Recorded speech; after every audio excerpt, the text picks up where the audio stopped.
Hello?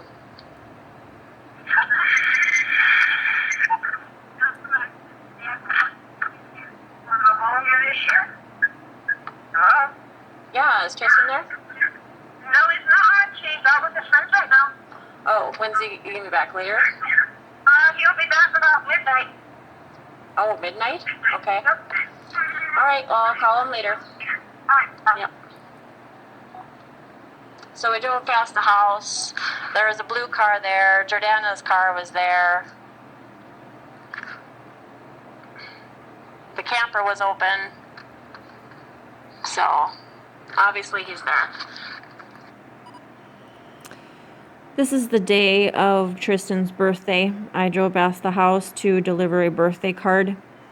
I seen Jordana's car was there and some other people were there. And so I chose just to call and versus go there and try and make they might make out of a scene.